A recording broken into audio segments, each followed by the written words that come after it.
Hello everyone, नमस्कार। कैसे हैं आप सभी। मैं हरबीर सिंह एक बार फिर से आप सभी का स्वागत करता हूं Harbir sir official YouTube channel पे।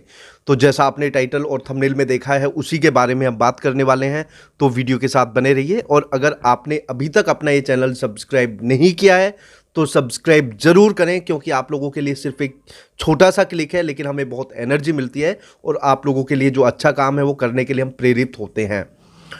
तो जैसा अभी आप लोगों को पता है कि जो मुद्दा चला हुआ है कि प्राइमरी की वैकेंसीज बहुत लंबे टाइम के बाद आई, कैंडिडेट्स बहुत ज़्यादा खुश दिखे, लेकिन एक ऐसा वर्ग था जो काफ़ी निराश दिखा। क्यों? क्योंकि बहुत लंबे टाइम के बाद वैकेंसीज आई और इतने में वो बिना वैकेंसीज देखे ओवर एज हो गए, जिसमें उनकी कोई गलती नहीं है। और इसके लिए जैसा मैंने आप लोगों को पहले भी बताया था कि जो अदर स्टेट्स हैं वहाँ पर 40-40 साल तक लगभग एक कैंडिडेट शिक्षक बनने के लिए एलिजिबल होता है, लेकिन दिल्ली के अंदर वो जो कैंडिडेट है वो बुजुर्ग घोषित कर दिया जाता है और उसे उस भर्ती प्रक्रिया से बाहर फेंक दिया जाता है। तो अपने आप में बहुत चौंकाने वाली बात है कि जहाँ पे जो लीडर्स होते हैं उनके लिए कोई एज नहीं है, लेकिन जो कैंडिडेट्स हैं वो बुजुर्ग हो जाते हैं। मतलब 30 साल का बंदा क्या हो जाता है, वो बुजुर्ग हो जाता है, और 50 साल का बंदा क्या होता है, एक युवा नेता होता है। तो ये बहुत बड़ी बात है। लेकिन जो शिक्षक होता है वो तो उम्र के साथ निखरता है, अनुभव जितना उसे ज़्यादा होगा वो तो निखरेगा। मुझे ऐसा लगता है शिक्षकों के लिए तो कोई आयु सीमा होनी ही नहीं चाहिए।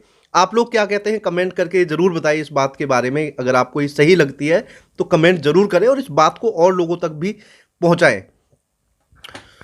तो चलो अभी हम बात कर रहे हैं कि जो ये प्राइमरी की वैकेंसीज आई हैं, तो जो कैंडिडेट्स हैं मांग कर रहे हैं कि उनको मौका मिले इन वैकेंसीज के लिए, क्योंकि बहुत साल के बाद वैकेंसीज आई हैं और ऐसे में वो बिना वैकेंसीज देखे उनके सपने टूट जाएंगे। तो इसके regarding advocate Ashok Agrawal sir से लास्ट टाइम हमारी बात भी हुई थी केस को लेके। तो अभी आप लोगों की जानकारी के लिए बताना चाहता हूँ कि केस फाइल होने वाला है, जो मैंने लास्ट टाइम भी बताया था, और मुझे उम्मीद है कि जल्द केस फाइल हो जाएगा। और इसके अलावा अभी जो एलजी साहब से भी मिलना ज़रूरी होता है, क्योंकि उनको भी सबसे पहले ज्ञापन देना पड़ेगा, उनको बताना पड़ेगा, उनसे रिक्वेस्ट की करनी पड़ेगी कि सर हमें आयु सीमा दी जाए। तो एलजी साहब से भी जल्द मिलने की प्लानिंग है। तो आप लोगों को मैं बताना चाह रहा हूँ कि आप लोग अगर चाहते हैं इस मुहिम में जुड़ना, क्योंकि ये कोई ऐसे नहीं कि ये कोई ऐसी चीज़ चल रही है कि भाई ये बेनिफिट के लिए, ये समाज के भले के लिए चीज़ है। तो अगर आप लोग जुड़ना चाहते हैं इसमें, जिस कैंडिडेट को लग रहा है कि हमारे साथ गलत हुआ है या हमें भी अपनी मांग रखने की ज़रूरत है, तो हालांकि फाइनल तो कोर्ट डिसाइड करेगा, ये आप लोगों को पता है। लेकिन हाँ, जो कैंडिडेट सोच रहा है कि उनके साथ गलत हुआ है, उनको मौका मिलना चाहिए, तो वो इस मुहिम में जुड़े। क्योंकि कोई भी कैंडिडेट अगर इस उसमें जुड़ा हुआ है तो वो घर से फ्री नहीं है, उस पे उसके भी घर पे काम है और उसके पास भी फालतू पैसा नहीं है। कोई भी कैंडिडेट जो बेरोजगार है, जो शिक्षक नहीं है, कैसे कैसे वो पैसे कलेक्ट कर रहा है। तो अगर आप लोग जुड़ते हैं तो उनको भी कम से कम एक मोटिवेशन मिलेगी कि हम अकेले नहीं हैं, हमारे साथ और भी लोग इस मुहिम में साथ हैं। हालांकि जो संख्या है काफ़ी है, लेकिन मैं फिर भी ये चाहूँगा कि आप लोग ज़्यादा होंगे तो एक ज़्यादा प्रेशर पड़ता है उस चीज़ का।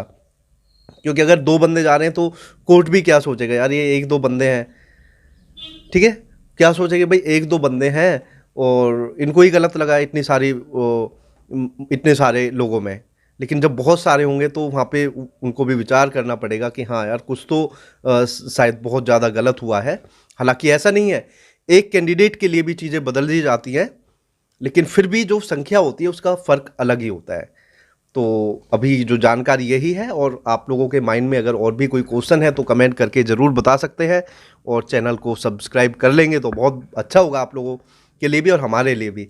सो थैंक यू, बहुत बहुत धन्यवाद आप लोगों का, और कमेंट करके ज़रूर बताइए अगर आप लोगों के माइंड में और भी कोई क्वेश्चन है। सो थैंक यू, जय हिंद।